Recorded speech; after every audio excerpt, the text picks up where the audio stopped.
From Aquidneck Lanes in Middletown, Rhode Island, exclusive television coverage of the 1985 RIDBPA Championship Mixed Doubles Tournament on Duckpin Bowling, Rhode Island's only weekly television sports program.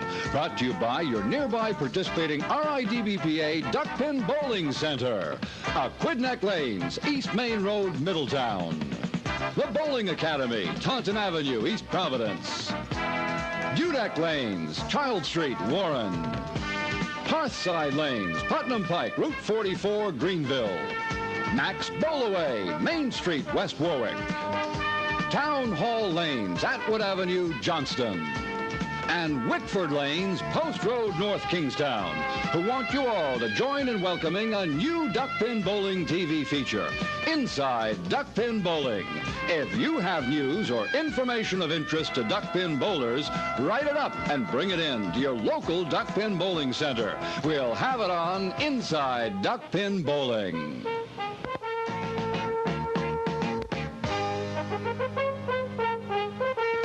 Well, welcome back to our third edition of Inside Duckpin Bowling. Our special guest this week, Frank Skip Manzi, no stranger to people who watch duckpin bowling on television. We've seen you bowl in our Cablevision Open tournament. We've seen your son Scott Manzi bowl in our Cablevision Open tournament. We've seen your son Kevin Manzi bowl in our Cablevision Open tournament. When are we going to see one of the Manzis win a Cablevision Open tournament?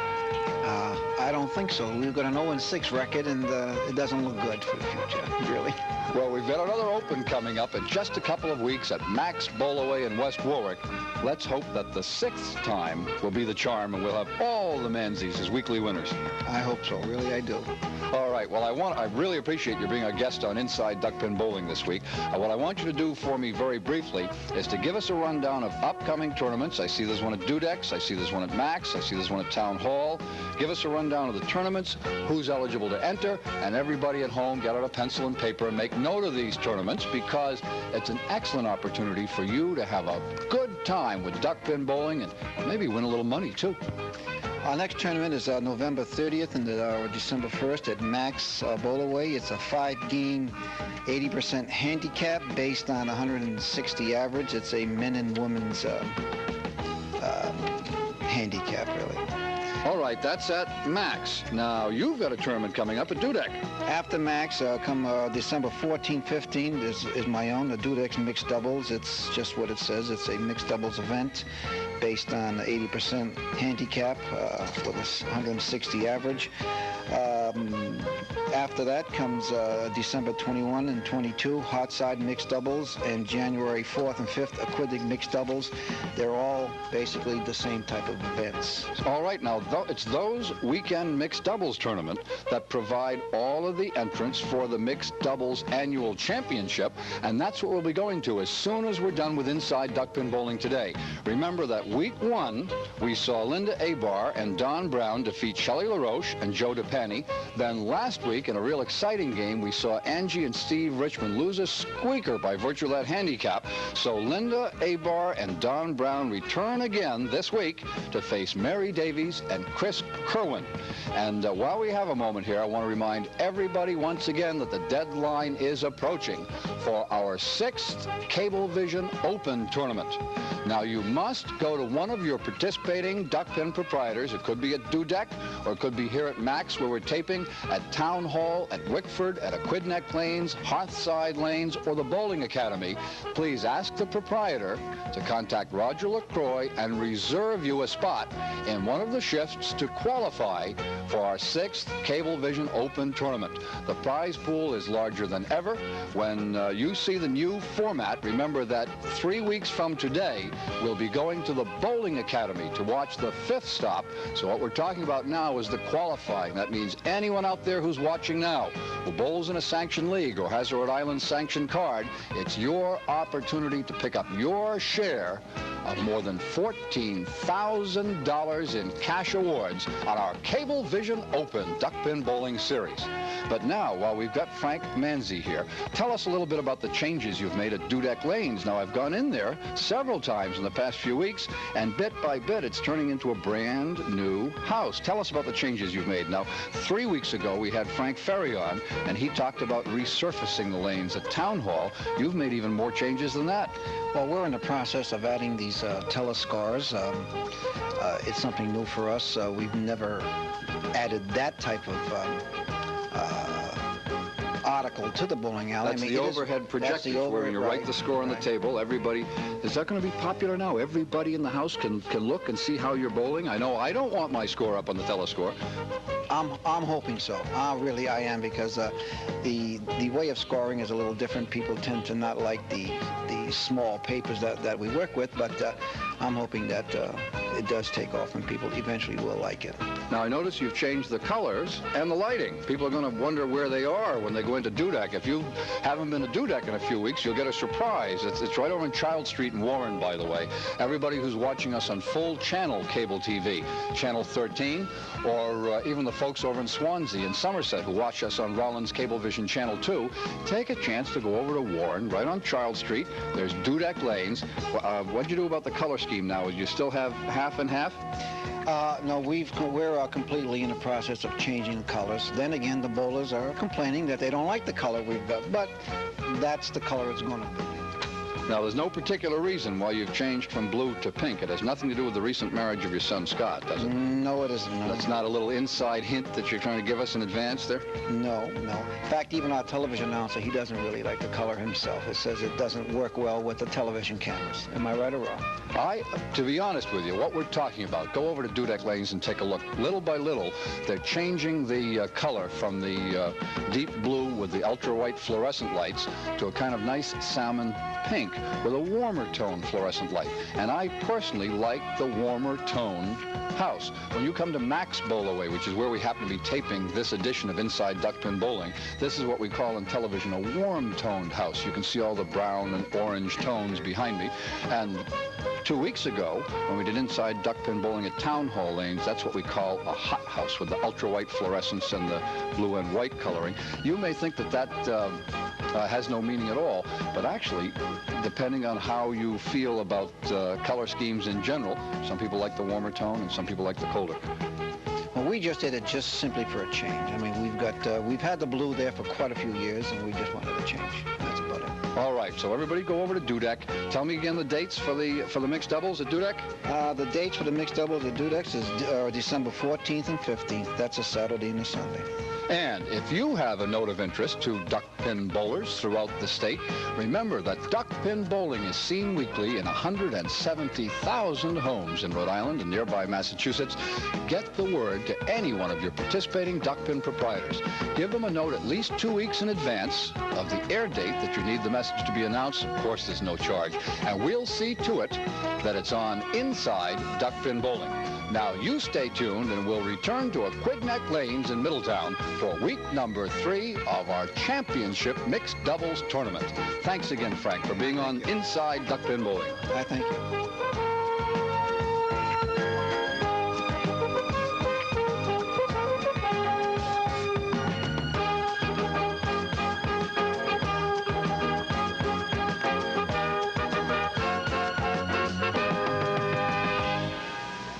Sure Eddie is the biggest, best-looking Chevy Buick dealership in New England. Welcome back to another edition of Duckpin Bowling. As you know, if you tuned in last week, we're taking a brief hiatus from our regular open tournament for a Duckpin Bowling special, the 1984-1985 Mixed Doubles Annual Tournament. And this week on Duckpin Bowling, 3 of our 4 participants are old hands at bowling on television. On your right, Linda Aybar and Donald Brown, you're old hands at TV bowling because you won last week. Very old hands. And I want to welcome you back. Tell us again where you're from, your home lanes. I'm from Warwick, and I bowl out of Meadowbrook. I'm from Providence, and I go a lot of Meadowbrook. And memory serves me correctly, you told us last week that you work at one of the affiliates that carries our program, Times Mirror Cable TV. Yes, I do. So I'll bet they've been tuning in. Not that they don't always, by the way. We've been on the air for 26 weeks. I know they've watched every week, but they've paid particular attention to these weeks when you're on. And now, our fourth seed, who you'll be challenging this week. Here's someone that we've seen on Duckpin bowling before, Steve Richmond. And Steve, would you introduce your doubles partner? That's my wife, Angela. Hi. How do you do? You know, your face is very familiar to us because we've always seen you cheering Steve on when he's been in each of our tournaments. Where did you qualify? At Meadowbrook Lanes. And where's your home lane? Town Hall Lanes. Town Hall. And Steve, we know that you bowl from Town Hall Lanes. Well, I'm going to remind everybody, and Al Zoraian will, of course, be reminding you of what the rules are, because this is the first time on TV that you'll have seen a handicapped tournament. So Al will explain the rules of the handicap. Remember that our bowlers are shooting in this doubles tournament for their share of a prize jackpot of over $2,300. So you stay tuned, and we'll be right back with the start of our match. Well, hello, Duckpin fans. This is Al Zoraian at Aquidneck Lanes, and along with me in the booth is Roger LaCroix. Hi, Al. How you doing today? I'm hanging in there, Roger. Let's see Angie Richmond start this thing off. First time on TV. Angela Richmond from Warwick, Rhode Island, bowling with her husband, Steve Richmond. That's the second year in a row they've qualified in the mixed doubles finals. They qualified together last year, and I believe they made the ladder last year, too. And they're bowling today against Linda, Aybar, and Donald Brown, the winners from last week's tournament. And Angie shot the 10-pin. The ball came out of the gutter, and that pin's going to have to be reset. Right.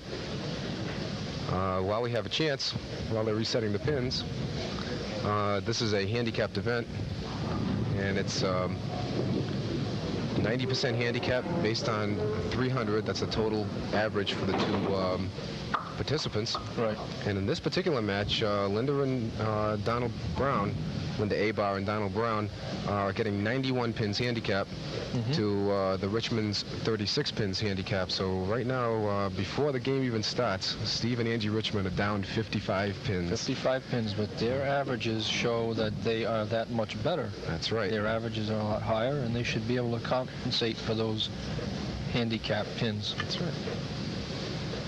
And Angie will shoot the 10-pin for a 10 box, and it just slips off, and again the ball came out of the gutter. Okay. So that is a 9 box.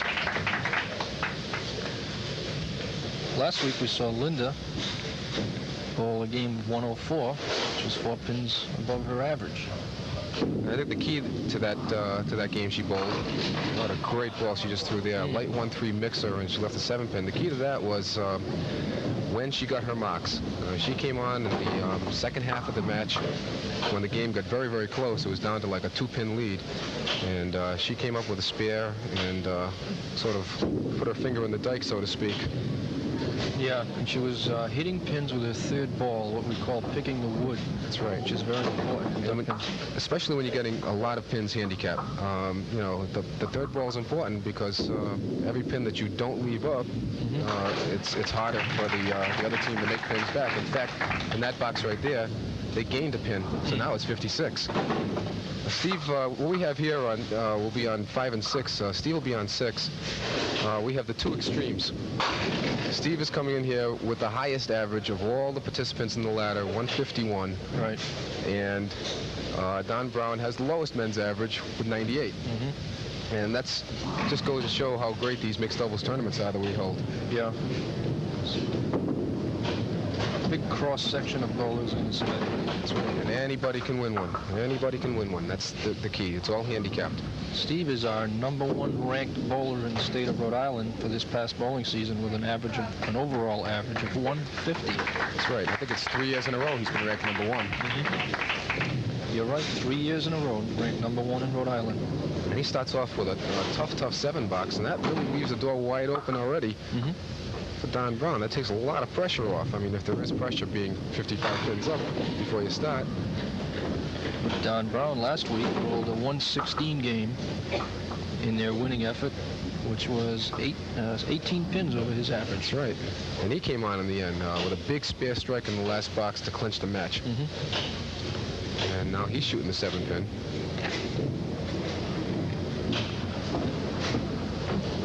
He's taking his time.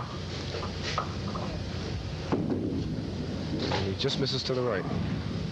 But he's already gaining pins on Steve Richmond. Well, that doesn't happen too often, Roger. No. Don has a high game of 156. And again, the big third ball for a 10 box. And he gains 3 pins, and now the lead's up to 59.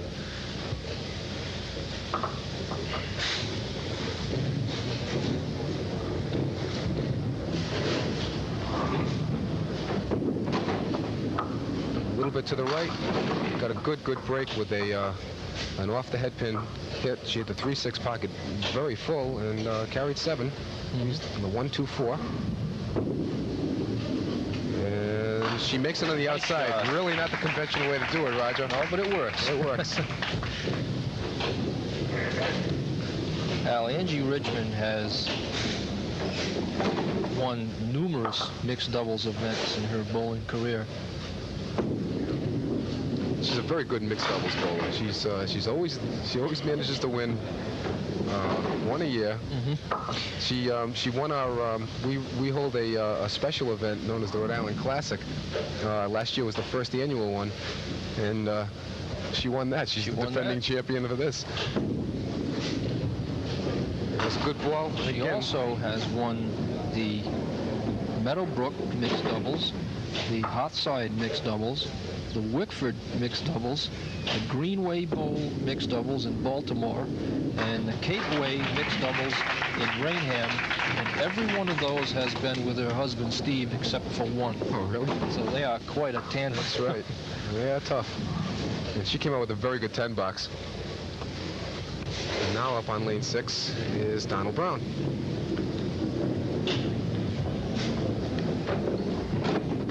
Good first ball. Nice ball. And he's got the 5-pin. Don is an inspector for Electric Boat.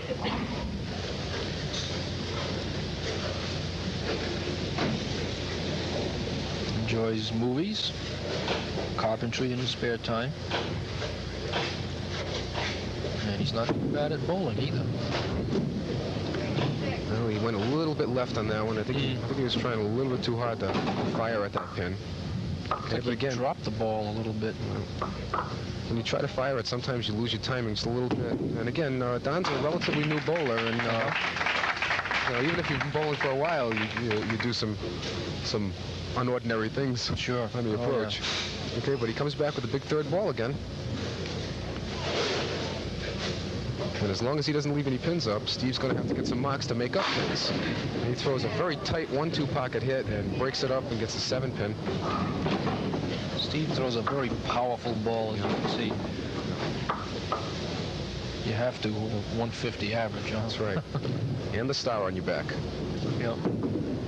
And there he is, got his spare. That star, by the way, represents a Pro Tour victory, the Duckpin Professional Bowlers Association.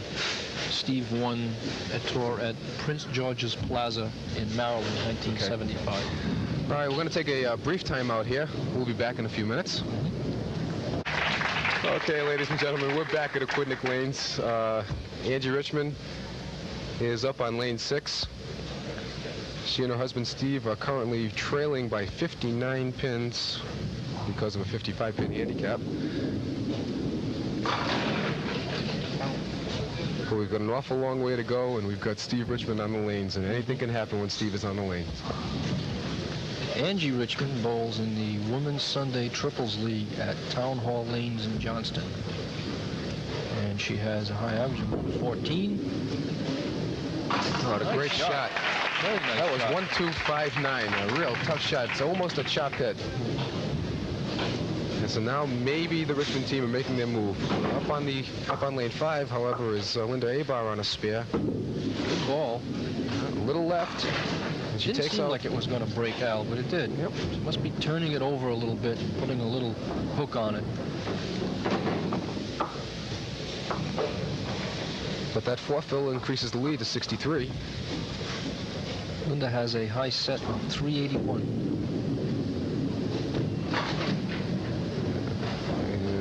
That ball slid a little bit to the right, and now she has a very, very difficult shot to make a good box out of this. 1, 5, 9, 10. And she went to the left wall in the 6 box. And now Steve Richmond is up on lane 6, filling his spare.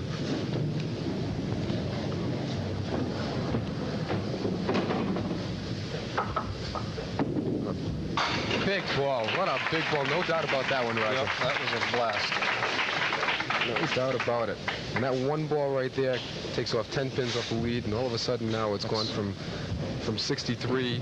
It went down to 59 with the 6 box, and now it's 49. That's exactly what they want to do, is throw those strikes and spears in a row to cut that big handicap lead down. Once again, Don gets a break, this time off the head pin. He's had 2 9 drops in the first 2 boxes and missed them both, and now he's got a fairly easy spare break.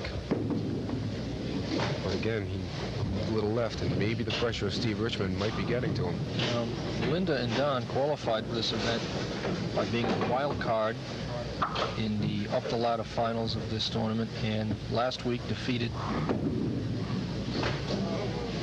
Shelley LaRoche and Joe DePaney. And that's just what Linda and Don did not want to do. They don't want to have any bad boxes, especially when they're shooting opposite two marks.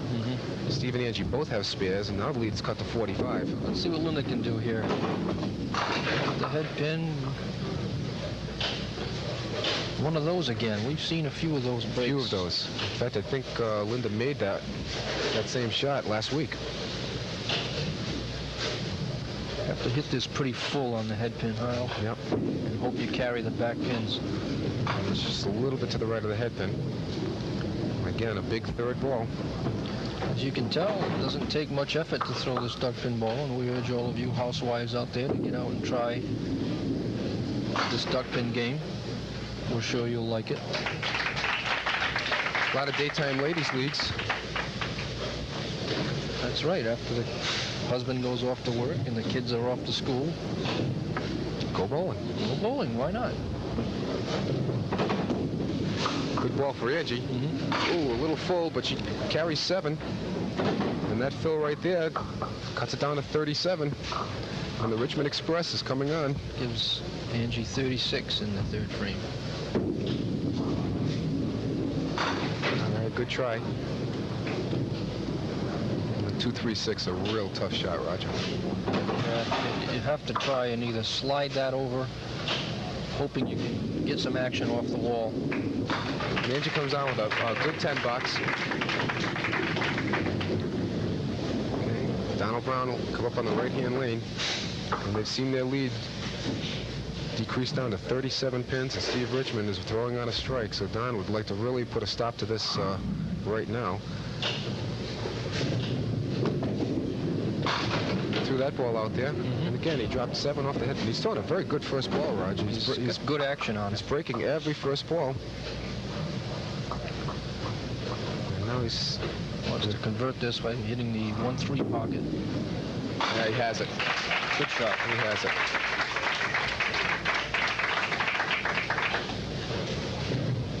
Steve Richmond.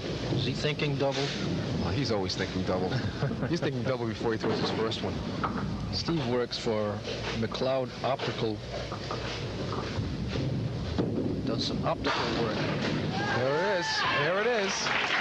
All you have to do is talk about it. That's it. And Steve Richmond does it. And on that note, we will take a break, and we'll be right back.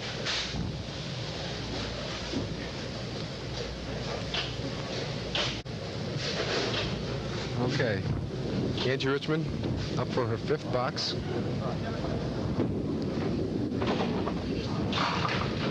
Good and Angie ball. drops 9 and leaves us off the solid 5 pin.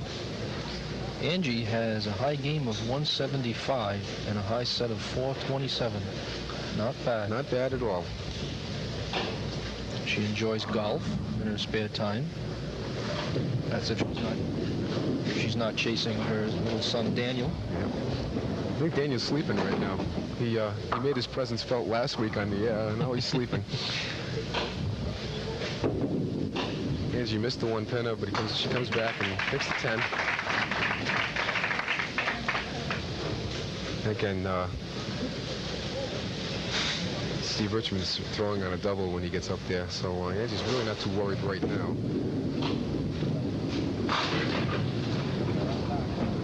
Linda missed the head pin, and she leaves a makeable shot. They're both four horsemen. Four horsemen. They call this shot? Four horsemen, 1, 3, 6, 10. Or the ladder, or whatever they call it. All kinds of names for it. She just missed the head pin. She had to hit the 1-3 pocket.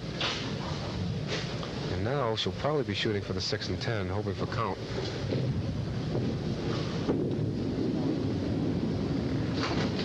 Oh, and she almost took the head pin back out of it. Yeah, here comes Steve Richmond. On a double.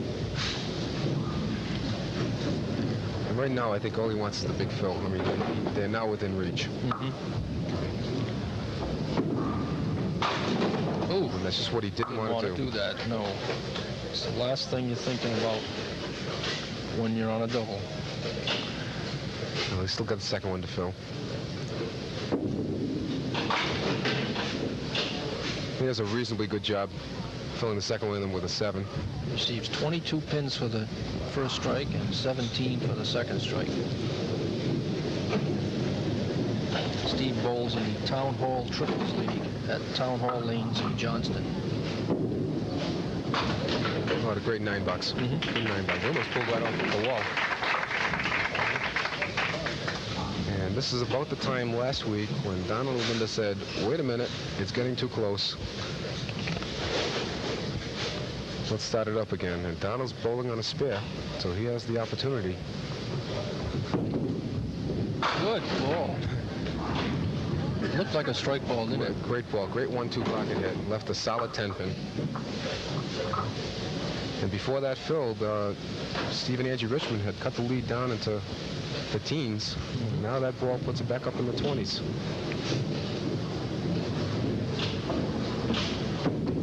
And he makes the spare. Right on the 10 pin. He makes the spare. I said, okay, we're not going to let the Richmond scare us.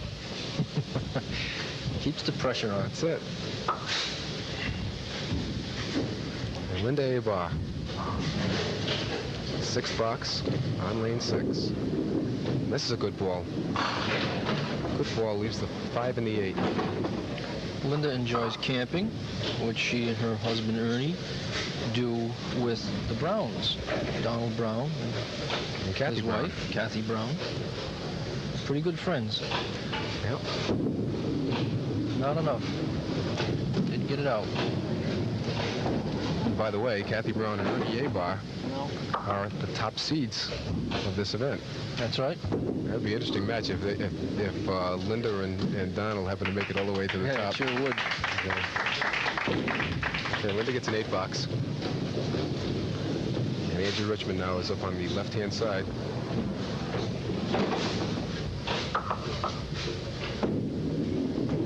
That ball, she dropped it just a little bit. Takes off the 4 and the 7. Top prize for this event, Al, is $605 to the winner. Winners, I should say. Winners. And a plaque.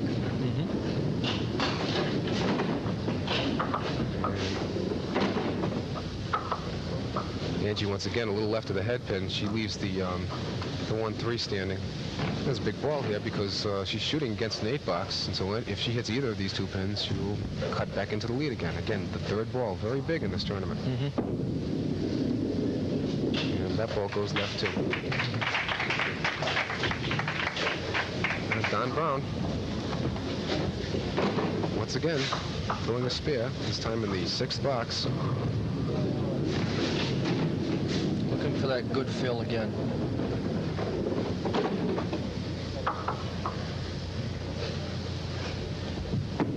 Little right. Carries 6 pins. Leaves himself the 1, 2, 8, 9. And we have to get the gutter cleared out. To make this shot, Al, I would say that you have to go for the pocket, the 1-2 pocket. Try to carry the 9 pin off the wall. it's a tough shot either way. If you play it outside, you'll have a tendency to leave the 8-pin standing. Went for the wall. Didn't make it. Didn't hit it light enough. Seemed to hit it too full on the head pins, where the head pin didn't have a chance to come off the sidewall.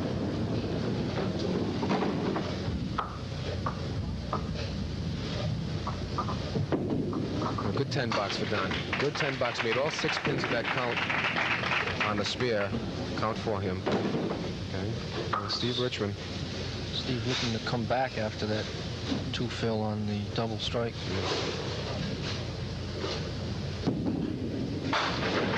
It's a good ball. Solid 5-pin. Aside from being a Pro Tour champion, Steve has also won the T-Bowl Open and the Hip Correnti Open. Just missed that 5-pin. A little unusual for a guy that has a high game of 235 and a high set of 578. 578. Awesome scores. That's a 3-game set? Yeah. Okay. We'll be back in a few minutes after this short intermission.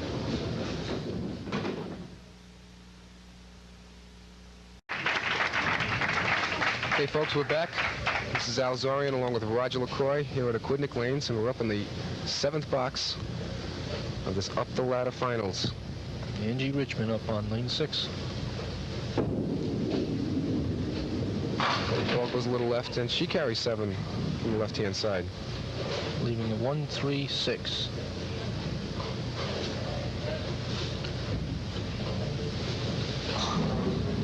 This is a right-hander's delight, having the pins on that side. The way she brings the ball in from the right side of the lane into the middle. Looks There like it she is. has it. Yep, that's the way to do it. That's it.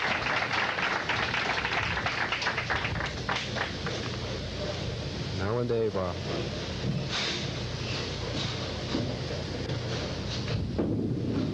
Good ball for good. Linda. Good ball for Linda. Nice A little ball. See how again, easy it is, Al? Yeah, I know, it's easy. We urge all the junior fans looking on today to get out to the local bowling centers and try it again. And Steve was a little bit late, 1-3 on that one. Leaves a very difficult shot, the 2-7-8. That 8-pin we call a sleeper behind the 2-pin. Makes it very difficult to convert to spare. He tried to, I think he tried to slap that 2-pin off the sideboard and hope to carry both the 7 and 8. Sort of like that. That was a little bit thin. And an 8 box for Steve. So Don has a golden opportunity to gain some pins against Steve Richmond. And anytime you have the opportunity to do that, that is golden. Here we are in the 8th frame already. No, it's only the 7th. It's only the 7th. You want to get this over with? Frame. That's right. 7th frame. 7th frame. Don drops 9 again. He's throwing a great first ball.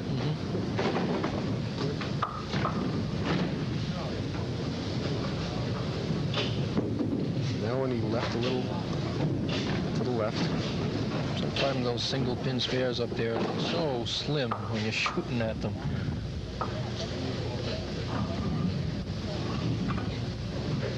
But he's already gaining on Steve. He's getting 2 pins on that box with Steve. So maybe that's a message to Linda saying, maybe you ought to try throwing a double.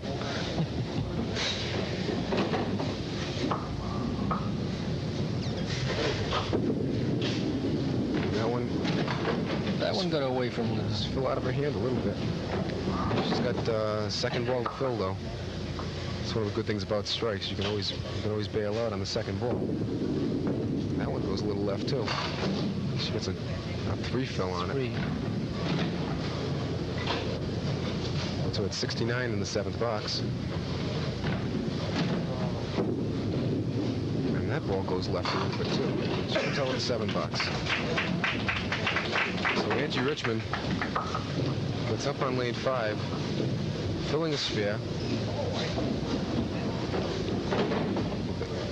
Good possibility of gaining some pins back. That one fell out a little bit.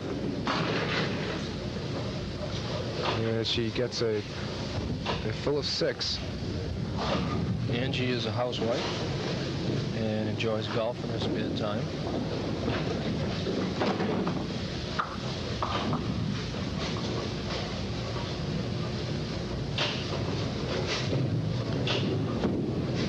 It's a little bit right, and it's not coming back. Oh. And she took out the 3 and the 10. She leaves herself with the 1-9. And again, she's shooting at a 7 box, so she's gaining.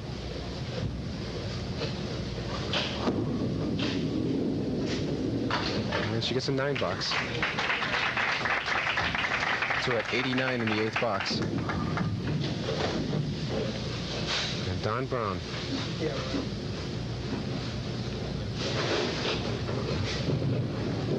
Don quite a bit above his average already in the 7th frame. That's right. He's going right now at 111 pace, and he's what, a 98 average bowler? Yeah. He's bowling very well. He bowled well in the first match too.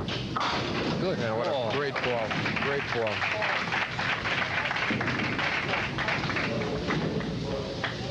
I think he was happy that 4-pin went down. he's been struggling on the 1-pinners.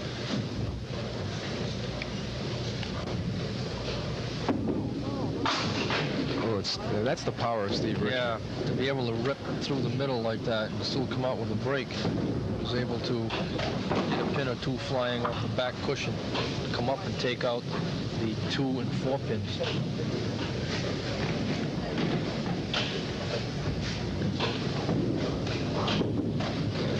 And Steve takes the 3-pin out. We have a 30-pin difference right now in this game. 30 pins. And we'll pause for these messages, and we'll come back with the exciting conclusion of this week's match. Thank you, Mike. Thank you.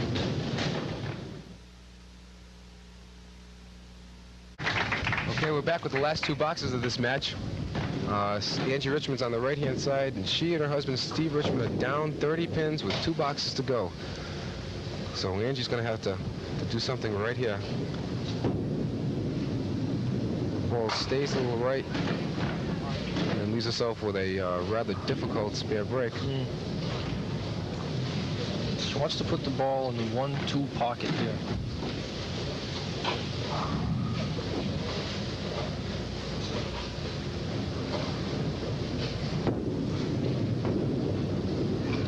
It's a little thin on the right-hand side. You can make that shot on that side. It's a little bit more difficult. Yeah.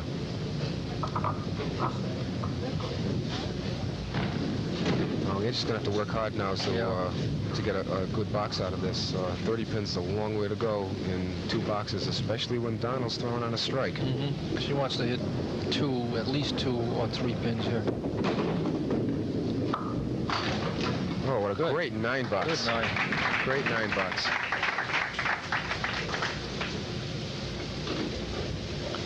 Up on the left, in the Aybar.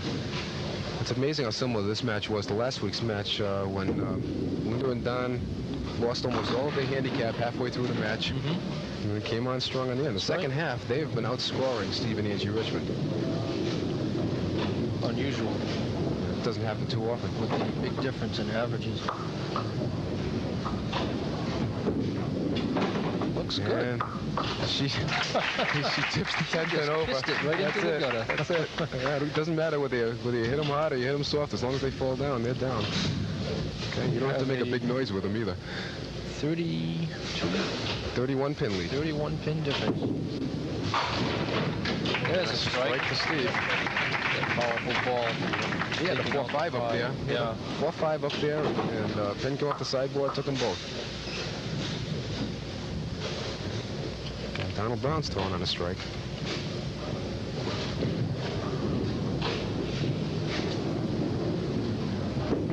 Good ball. Oh, and again, a solid 9-pin. Yeah. Should have been a double. If it had been, it would have been very difficult for the Richmonds to come back. Well, as it is right now, it's going to be difficult for the Richmonds to come back. I mean, that ball right there, a big 9-fill, even if he doesn't make it. Ooh, I didn't mean to do that to you, Don. I don't know how he got by that. Yeah. But even if he doesn't make it, and he didn't, it's now a 40-pin lead with 1 box to go. And Steve's going to have to throw a lot of strikes, and Angie's going to have to help him. 10 frame. Now in the 10th frame, Linda Aybar, and she's throwing on a spare, and she's going to add to that 40-pin lead.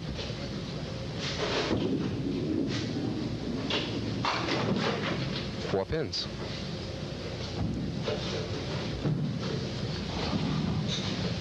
Giving her 90 through 9 frames. She's bowled right at her average. She's a 100 average bowler, and she's 90 through 90. Look at this shot. Oh, good try. Good try. She'll need these 2 pins for 100.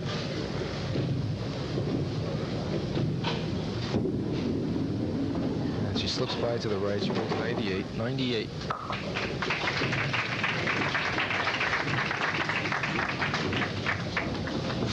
Angie Richmond finishing up.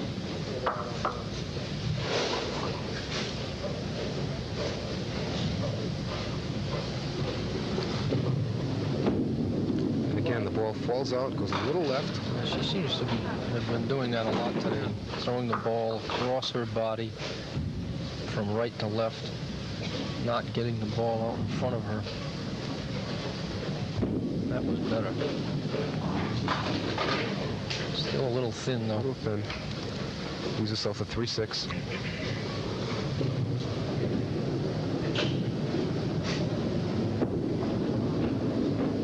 She makes them both. 108 for Angie Richmond. And Don Brown up on the right. He's already at 110, so he's already 12 pins over his average, plus what he gets in his box. Don's bowling well. That's it. He's been picking up the slack when Linda falls down, and Linda's been picking up the slack when he falls down. That's the name of this game, this mixed doubles. Help each other. That's it. Doubles events are held throughout the season in all of the Rhode Island Duckpin Proprietors Centers. All you have to do to qualify is be a member of a sanctioned league, and then get out to the tournaments every weekend.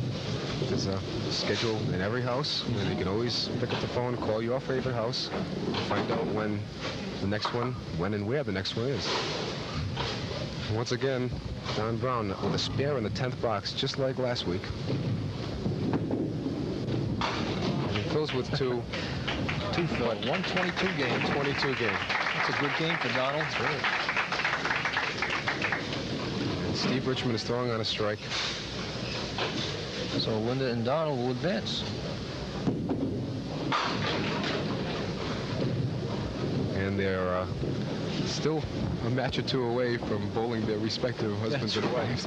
Who will Linda and Don be bowling next week, Al? Linda and Don will be bowling Mary Davies and Chris Kerwin. They're our 3rd seed in this tournament. And Steve, once again, misses the 5-pin. This is the second time this match, but I think I know he's disappointed with the game. 131. He finished with a 131, and for the second week in a row, Donald Brown and Linda Aybar throw a 311. Tough couple to beat. That's right. And they're stuck on that 311, but it's big in this tournament. Steve and Angie Richmond finished with 275. We'll be back with the presentation in just a minute. Well, we did it. Another week, another rung on the ladder of our 1984-1985 mixed doubles tournament. And gee, we had a good time today. We saw some old familiar faces. Steve and Angie, you didn't quite make it, but we all have to remember this is a handicap tournament, so that you did have to give away 56 pins and then try and get them back. Now, we'll get to the Don and Linda show in a moment, because we'll be seeing them next week as well. But Steve and Angie, Angie, the first time we've seen you bowl on television, but I hope that we're going to be seeing you again. I think everybody realizes when you watch the mixed doubles tournament that this is not an open tournament such as the one we usually have on television. Anyone can go to any of the participating RIDBPA Duckpin centers throughout the state on any weekend and participate in a doubles tournament because it's a handicap tournament. I was thinking to myself as I watched the Richmond Twins face a team with a 91 handicap. I've never managed to score a 91 at duckpin bowling, so I want you to understand that this is a game for anyone. Mixed doubles is probably the best time that you'll have duckpin bowling, and an excellent way to start. I'm going to turn things over to Al Zoraian for a moment, because you have a little financial transaction here with the Richmonds. That's right. Steve and Angie finishing in 5th place in this tournament, and they get $275. Not bad. Congratulations. Thank you. Thank you. Thank you. And a well-deserved round of applause. And I want to introduce Tom Nasser, who's the tournament director here at Aquidneck Lanes in Middletown. We've been at Aquidneck Lanes the past couple of weeks. All of our participants today qualified at Aquidneck Lanes on the weekend of September 21st and September 22nd. We'll be back at Aquidneck Lanes next week and the week after that, and then we'll have our grand final, and we'll know who our winter-summer 1984-1985 RIDBA mixed doubles champion is. I hope I said that properly. So let's go right over one more time to Don Brown and Linda Aybar. You're going to come back next week? Definitely. Yes. Yes. Okay, let's wish all of them a big round of applause for today's victory and a wish for good luck next week. Next week, Linda and Donald will be facing Mary Davies and Chris Kerwin, so you be with us then as well. So long for now for Duckpin Bowling.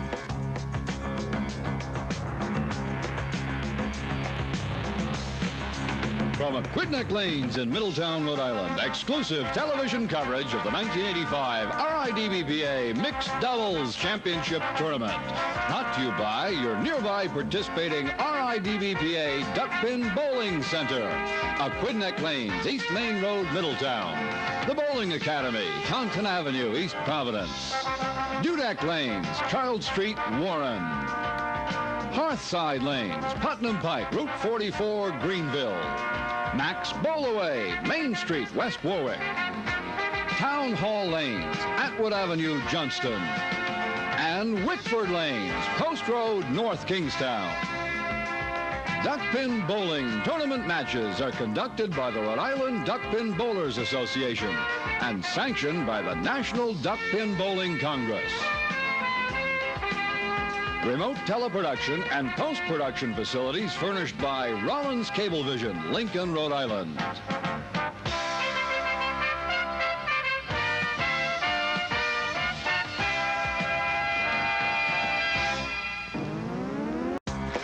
Welcome back to Duckpin Bowling. We'll remind you that this week we're continuing our hiatus from our regular open tournament for our special presentation, the 1984-1985 RIDBA Mixed Doubles Tournament. And the folks to your right are no strangers to you by now, returning for the third week, Linda Aybar and Don Brown. Welcome back. Thank you. Thank you. Glad to be here. Are you recovered from last week's match against Steve and Angie Richmond? Yes.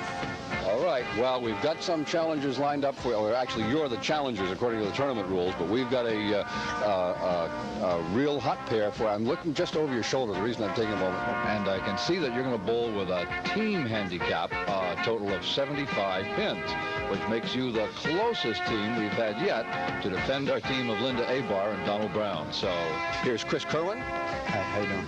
Chris, where are you from? Smithfield. From Smithfield. And let me guess what your home lane is, or you tell me. Hearthside. I could have guessed that. Mary and Carol Cook and Chet Cook, we had a wonderful month at Hearthside Lanes in our Duckpin Open, and we'll probably be returning there again. And your partner? This is Mary Davies. Mary. Where are you from, Mary? Smithfield. Smithfield. All right. Shall we take a guess where Mary's home lane is? Hearthside. Okay. We've got a couple of bowlers from Hearthside. Remind us again your home lanes? Meadowbrook. Meadowbrook. And Meadowbrook. So if you want to play by house against house, we have Hearthside against Meadowbrook. But we'll be back in a moment, and Al Zoraian will give you the rules of our tournament and explain the handicapping. We'll be right back with the start of our match.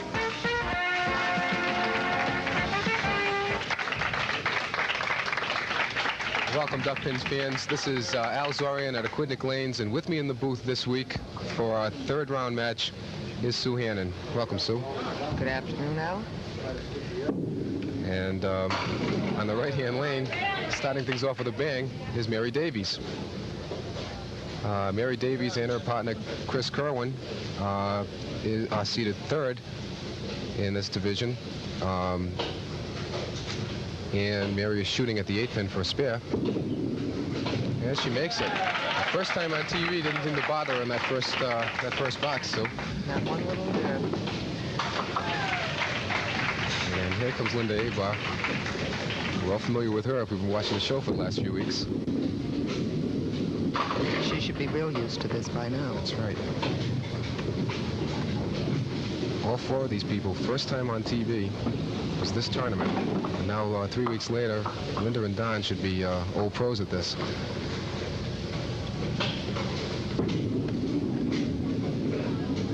That ball slipped to the left. While we have a few seconds, let's explain the handicapping system. We have 2 mixed doubles teams whose handicap is based on a total of 300, 90% of 300. So for this particular game, Linda and Don are getting 91 pins handicap. Mary and Chris are getting 75 pins handicap. So the net difference is 16 pins in favor of Linda and Don.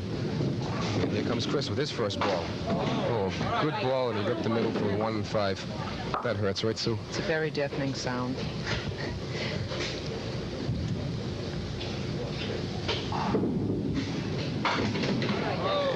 He made a great attempt at that.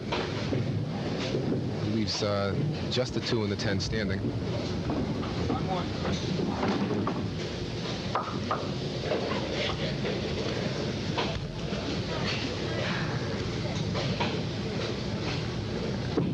Okay. Oh, nice try. Okay, Chris starts off with an 8 box, and here comes Don Brown. Don has bowled 2 very good games, his first 2 matches. He's coming in with a 98 average, and his first 2 games have been 116 the first week, and another game 122 the second week. So he's bowling way above his average. That's the name of the game in the mixed doubles tournaments, right, Sue? Oh, very definitely. If you bowl just your average, well, it's not bad, but more than your average usually is a winner. Don's shooting at the 1-3-5-8-9. Takes out just the 1 and 3. That's unusual, leaving the 3 back pins up. They usually carry 1 of the 3 back pins. He's shooting against an 8 box, so anything more than an 8 will be a gain. And he gets a 9. I don't think he saw that. All right.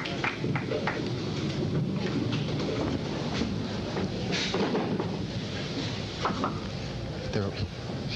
She's up one. Mary Davies on the left-hand side.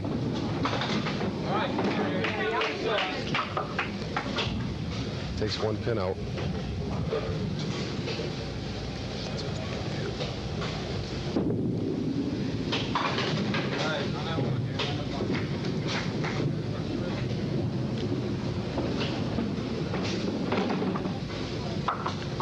Leaves us at the 1-3-6-7 for a 10 box, and takes out the 1-3-6. It's a 9.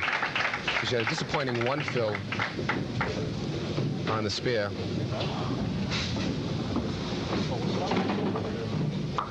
And Linda Aybar is up on the right-hand side now.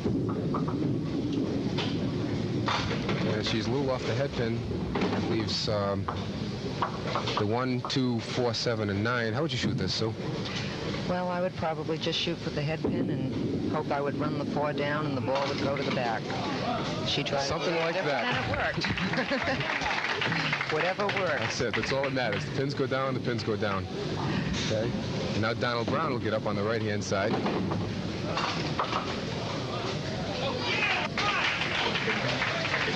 As we said before, Don and Linda are getting have been 16-pin advantage this particular match, and that's a lot less than they had the first couple of matches. Last week against Steve and Angie Richmond, they had a 55-pin difference in the handicap. And that's a lot of bowling to make up. That's right. 55 pins. It's tough when you walk in the door knowing that before you even start, you're 55 pins down. That's a lot of marks to make up.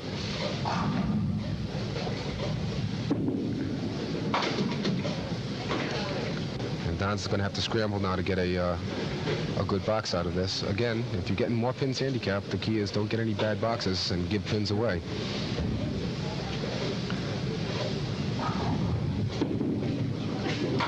And he comes out with a 7.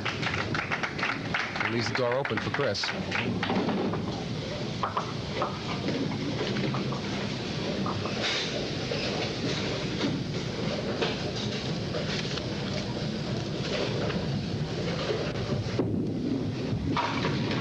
This is a good 1-3 pocket ball. Leaves the 4 and 7. It's easy 2-pinner, right, Sue? Sure, one at a time. You shoot them that way too, huh?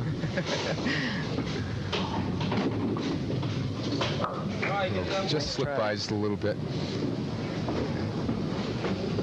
Chris now will try to get a 10 box. He's already gained a pin on Don Brown's 7. And he takes a 9 box. And we're going to take a short break here. We'll be right back. And we're back with Mary Davies on lane 6. Sue, why don't you tell us something about Mary? All right, Mary. Well, she says one of her hobbies is music. I don't know exactly just how she's into music, whether it be just listening or if she indulges in an instrument or singing, and bowling. And she's making bowling a very good hobby. That's right now, yeah. That one just got away from her. And now she wants to try to shoot the 3-6-10 for a 9 box out of this. She has 170 for a high game. And her home lanes are? Her home lanes are high side. Linda Aybar filling a spare. Good ball for Linda. Good 9, Phil. Leaves a solid 6-pin. Being that this is her 3rd week, she's starting to really get into it now. She's showing a little body English. Yeah, showing some more emotion now. Yeah. She tried to wave that one over. And just slipped by the 6-pin. Didn't miss by much. And again, Linda is a 100 average bowler. She's making the most of it. It's a new experience for her, as it is for all 4 of these people.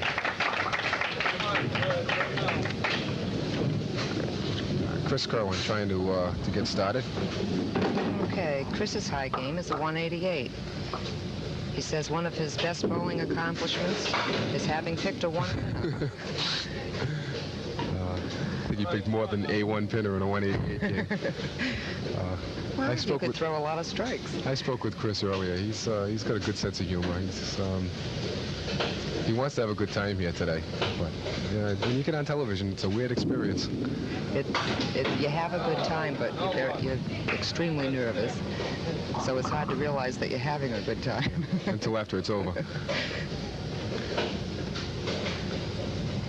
Chris made a great attempt at the 248.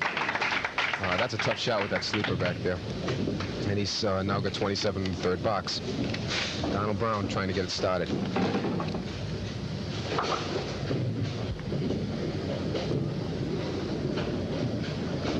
It's taking a little bit more time this time.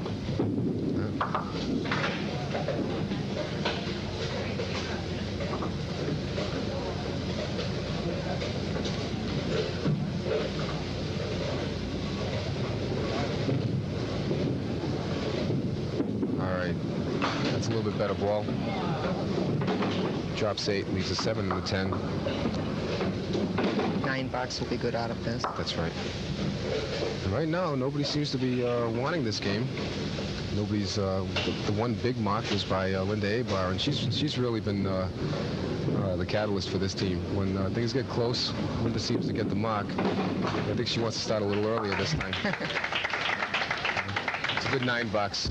Starting early is very good. That's right. And again, starting early when you have the advantage in the handicap is even better.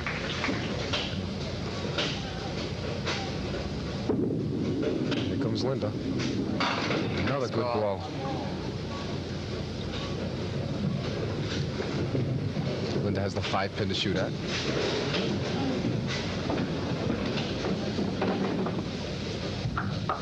Right now, Linda and Don are leading this match by not only the 16 pins in the handicap, but also by an additional 7 pins that they're leading just the scratch score. So now the handicap and the lead is now 23 pins for Linda Aybar and Donald Brown. Linda. Nice 9 box.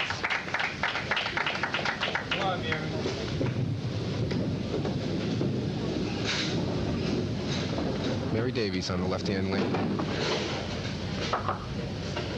Good ball for Mary. Oh, real tight 1-2 pocket hit. Leaves the 3-pin. And I'm sure Mary wants to get that mark. Get her team back in the game. Well, a mark here with a good fill on it. Bring them right up. And she's got it. She's got it. And that'll tighten the match up a little bit.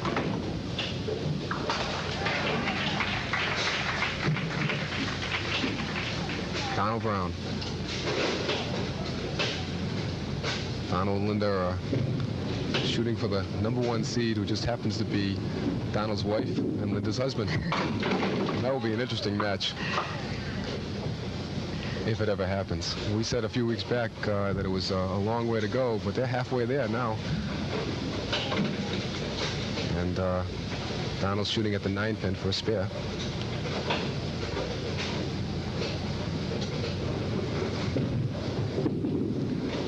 He pulled it just a little left. I think he's pressing a little bit on that. I was just going to say, I think that mark that Mary's had put a little pressure on the other team. Good time. It's always easy on the third ball, so It's a lot easier watching, too. yeah.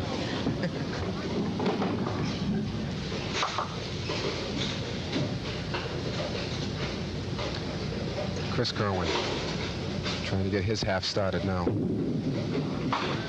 And he takes out the 2 and the 8 on the first ball.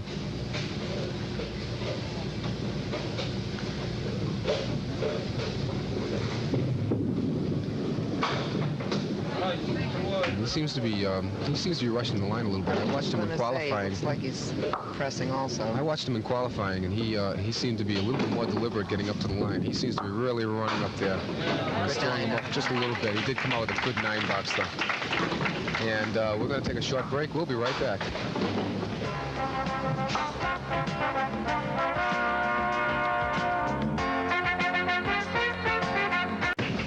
Okay, welcome back, Duckpin fans. This is Al Zoraian along with Sue Hannon. And we're watching Mary Davies bowl in her 5th box, filling a spare in the 4th. And she pulled the ball again, and she caught a little bit of a break that time, Sue, dropping 5. Play it just like a full setup, and you may get lucky. I closed the match up a little bit anyhow.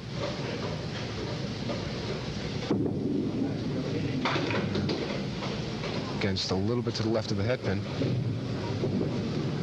And she'll be shooting now the 1-3 and hope to carry the 7, but she wants at least 2. And that ball just fell out to the right. And I think it's the television jitters for this team. You know, Linda and Don are being old pros at this, and every match they bowl is going to be to their advantage. With the pins, Gets easier and easier. that's right. Except for that ball. She kind of lost that one a little bit. Linda seems to be the kind of person, at least in her first 2 matches, where unless the game gets really close, she doesn't seem to throw the ball. As soon as it starts getting close, she's Likes there. the pressure. That's it. She's a pressure bowler. That's all there is to it. And now she's shooting against the 7-box, so she can't lose any pins in this one. And she gains 1.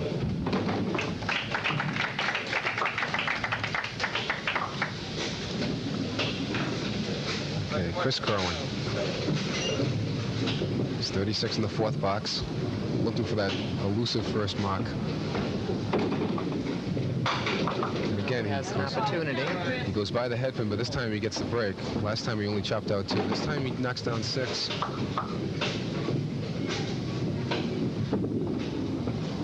He really is rushing. He is rushing.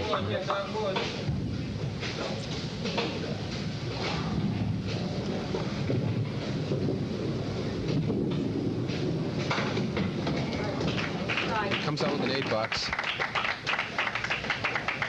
And Don Brown, he's looking to get started this week. He's been a second half bowler. He's been a second half bowler the first 2 weeks too. Well, it's the last box that counts, right? That's right. Well, that was a good ball. It's a little bit too full.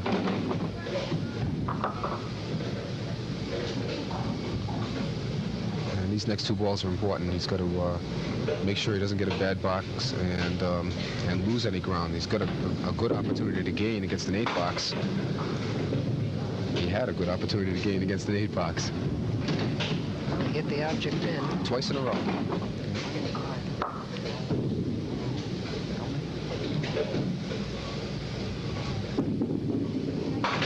And he comes out with a good 8 box. That was a good 8 box.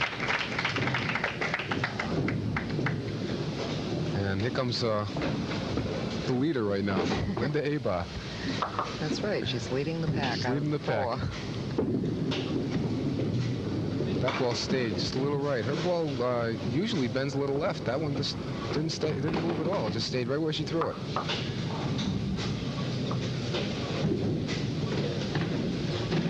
The halfway mark, Linda and Don are 19 pins ahead.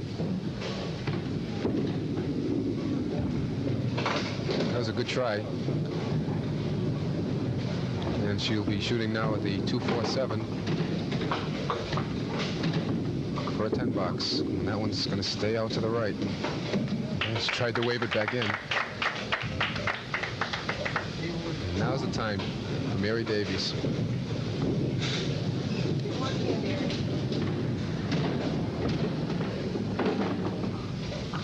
Looks like a good ball. She fired that ball. Fired that ball. Leaves a solid 6-pin. Good 1-2 pocket hit.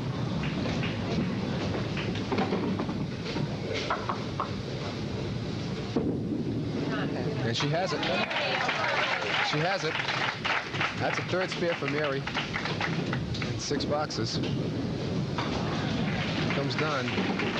Now, if the Donald Brown Linda Aybar team runs true to form, it's starting to get close. And so they're going to start. The lead is 16 pins, minus Mary's spare. And there comes Don. A good first ball. Leaves a solid 10. Make it interesting now if he fixes this.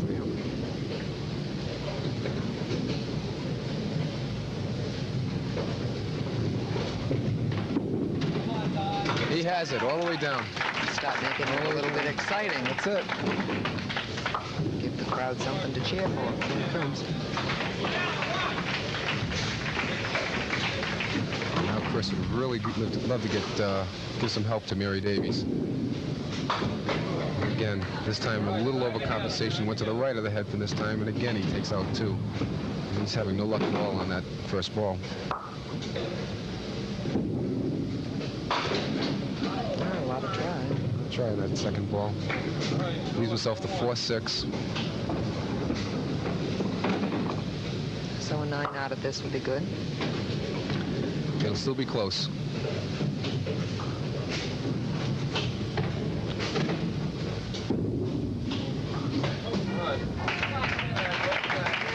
And an 8 box. And we'll rejoin Al and Sue on our mixed doubles tournament in just a few moments.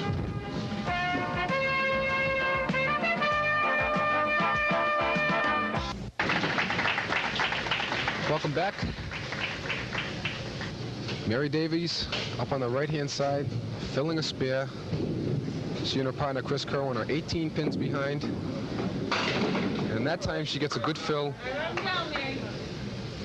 And another spare break. And another spare break. And if she picks this, she'll be really putting the pressure on. That's right. That fill right there cut the lead to 11 pins. And we're going to have to get some deadwood cleared out of lane 6.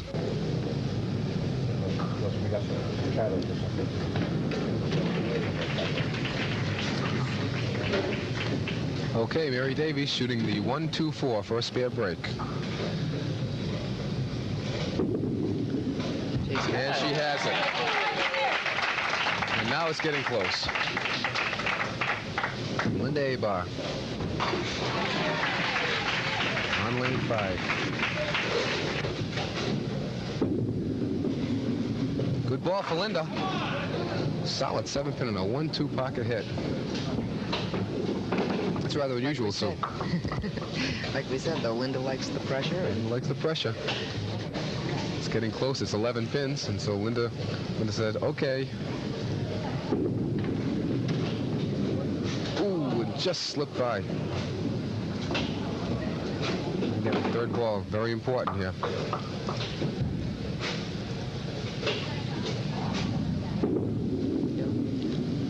That one slips by 2, and the lead drops to 10. Now Chris Kerwin. Now, if Chris does something exciting here, we can make it a very exciting match.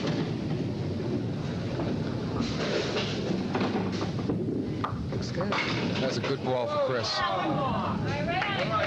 Good ball for Chris.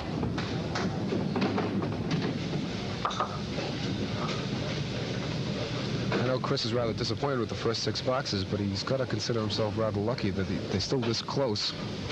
And he's still got a shot at pulling things out. And he gets his first spare, and now it starts getting interesting, because both Mary and Chris have spares in the 7th box. Don Brown is filling his spare. The lead is 10 pins for Donald Brown and Linda Aybar, plus this ball. And he pulled it a little bit, and he got 7 out of it. So the lead is 17.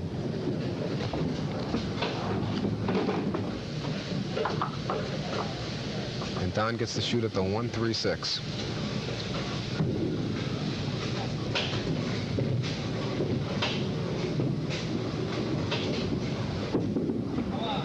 And that's what mixed doubles is about. For the first, this is 3 weeks now. When one of them is down, the other one picks them up. And that's what these tournaments are all about, so, right? You don't have to be a big bowler. No, definitely not. And here comes Linda. And again, solid 7-pin. It's the 2nd time in a row for Linda.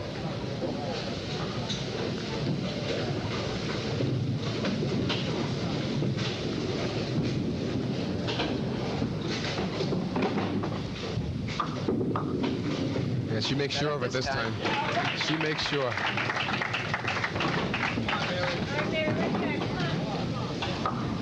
Now up on lane 5, Mary Davies in the 8th box, filling a spare in the 7th. This is a big ball because they're 17 pins down. And she fills with a 4, and the lead cuts to 13.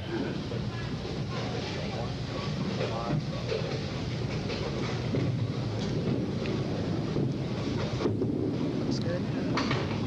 A little light. Just a little bit light.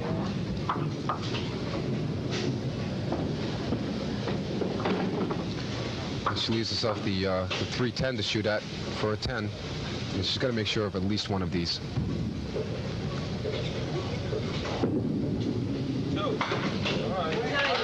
It's a good 9 box. And here comes Donald Brown.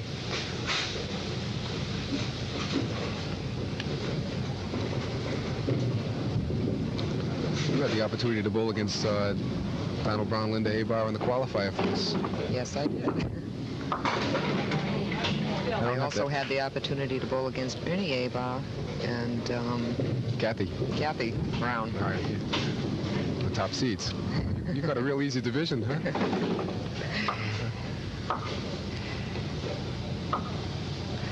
And it very definitely is the lower average bowlers, the high handicaps, that have the advantage. That's why we urge all bowlers to give these tournaments a try. Because with the exception of Steve Richmond, who was on last week, none of these bowlers had been on television before. We had, Donald Brown, who's averaging 98, and right now they've got a real good shot at winning 3 of these matches in a row. Of course, Chris wants to do something about that, and he was off the head pin, but he managed to carry 7. He leaves the 1, 3, and 10.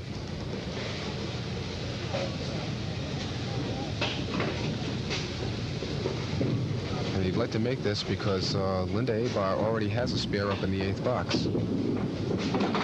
And he just went wide of the head pin, took out the 3 and the 10. And now he wants to cover the 10 pin, the head pin for a 10. And he gets a 9.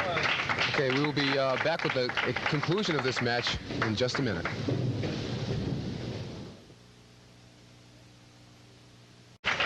Okay, welcome back. Sue Hannon with me in the booth. This is Al Zoraian, and this is Mary Davies up on lane 6. Mary Davies and Chris Kerwin trailing by 16 pins with 2 boxes to go. And that was a tough break for Mary, Sue. Both pins wiggling. It could have been a strike just as easily. I think she would have taken a 9. Yes, I think you're right.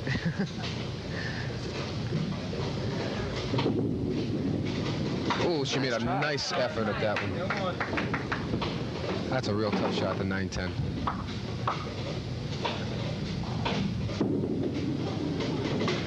And she comes out with a 9 box. And here comes Linda. Working on a mark. Working on a mark. And with big fill, the lead can go up into the 20s. That ball stayed a little right. But she got a real big break, a 7-pin fill. And the lead now goes up to 24 pins.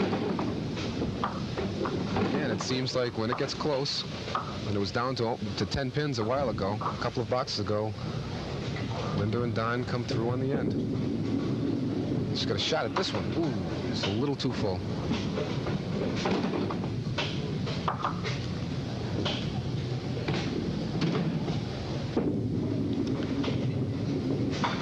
Nice 9 box for Linda. Linda has 95 in the 9th box. She's bowling over her average right now. Chris Kerwin. Little light 1-2. Gets some kind of mix. But leaves the 3-10. So it would be the best way to go after this one. Think about Chris's ball coming in from his angle. Probably on the inside going toward the 10. Not quite that far to the right. Chris seems to... He just really is... I think he must be very nervous because he is rushing.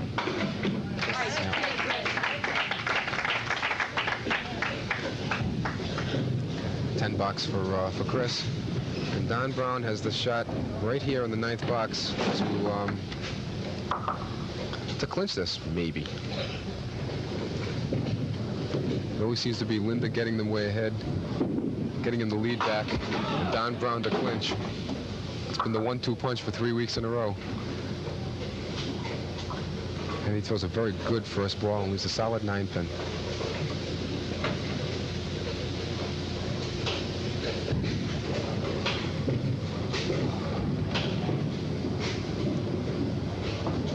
And that one's a little bit to the right.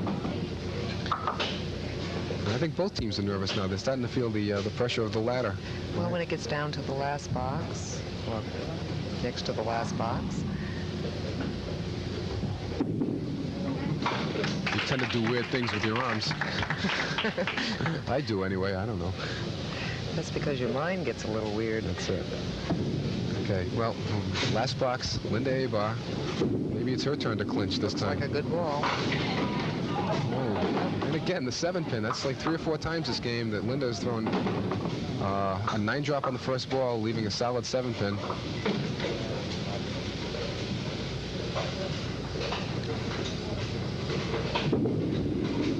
And she makes sure of it this time.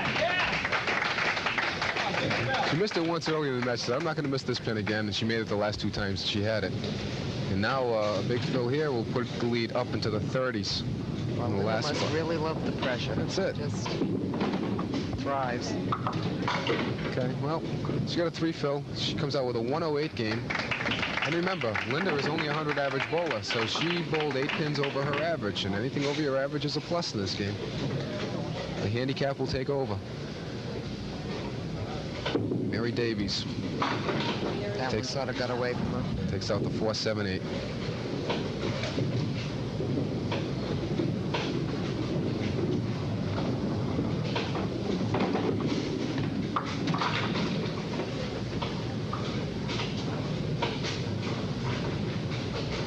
And she leaves 2 pins standing going into the last ball.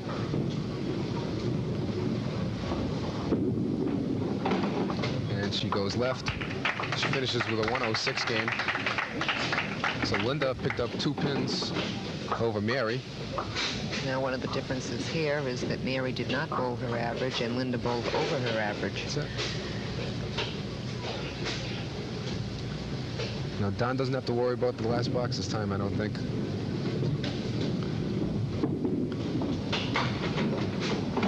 knows right now is he's one step closer to bowling against his wife.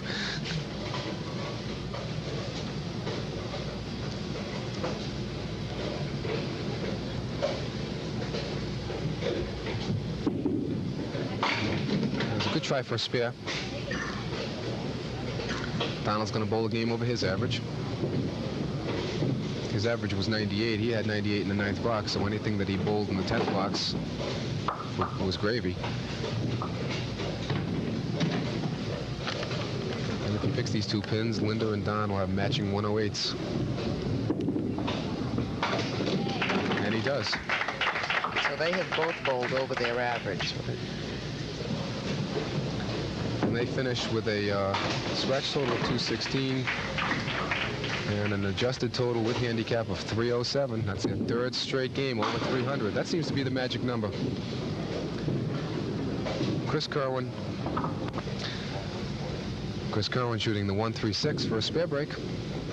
And he has it. And he comes back with that smile on his face like, why couldn't I do it the first 9 boxes? Better late than not at all. That's true.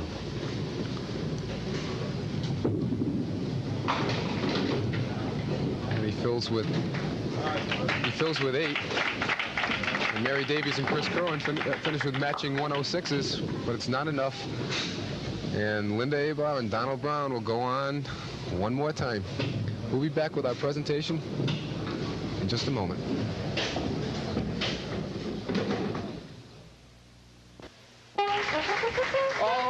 We're back. What an exciting match today. I think you used about every cliche you could. A real lump in the throat, a real heart stopper, a real, but nonetheless, the undefeatable team, seems to be, has been undefeated again, wending your way toward a time when it's going to be one of the most extraordinary mixed doubles we'll have seen on TV. You'll each be bowling your spouses in head-to-head competition. But in the meantime, Mary Davies and Chris Kerwin, boy, you certainly did everything you could to try and stop them. Tried. Bowling on TV. Were you a little nervous at the start? Very. Well, I want to tell you a secret, which you probably have already noticed if you've been watching Duckpin bowling over the weeks. This may have been your first time bowling on TV, but it's my first time doing this on TV. I'm usually on the other end of the equipment. People who are wondering where Lee Russo is. Lee is on vacation. He will be returning when the Open tournaments resume in a couple of weeks. But meantime, Al Zoraian, you've got a presentation to make. Yes, I've got a check here for the team for $325 for finishing in 4th place. And Mary Davies and Chris Kerwin, we appreciate your help, and well, you certainly did fine all through the year. You did very well in the qualifying rounds here at Aquidneck Lanes on the 21st and 22nd, and I'm certain that we'll be seeing you again. Meanwhile, we turn to the, it seems like, the almost unbeatable team. Boy, when one of you is a little bit down, the other one picks up the slack, and between the two of you, you've just managed to work week by week. I hope you can come back next week. I know that week after week we keep making these presentations, and we're not handing you a check, but that's because the jackpot keeps getting bigger and bigger. And let me see. Next week, one of my favorite names in Duckpin bowling, Manny Bento. The team of Manny Bento and Jane Brindle. You'll come back to challenge Manny and Jane next week. All right, and we look forward to seeing you here at Aquidneck Lanes in Middletown next week on Duckpin Bowling.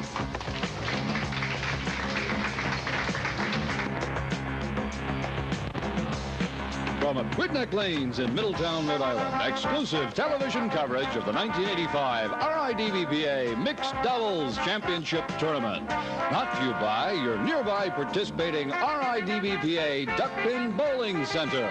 Aquidneck Lanes, East Main Road, Middletown. The Bowling Academy, Taunton Avenue, East Providence. Duckpin Lanes, Charles Street, Warren. Hearthside Lanes, Putnam Pike, Route 44, Greenville. Max Bowlaway, Main Street, West Warwick. Town Hall Lanes, Atwood Avenue, Johnston. And Wickford Lanes, Post Road, North Kingstown. Duckpin bowling tournament matches are conducted by the Rhode Island Duckpin Bowlers Association and sanctioned by the National Duckpin Bowling Congress. Remote teleproduction and post-production facilities furnished by Rollins Cablevision, Lincoln, Rhode Island.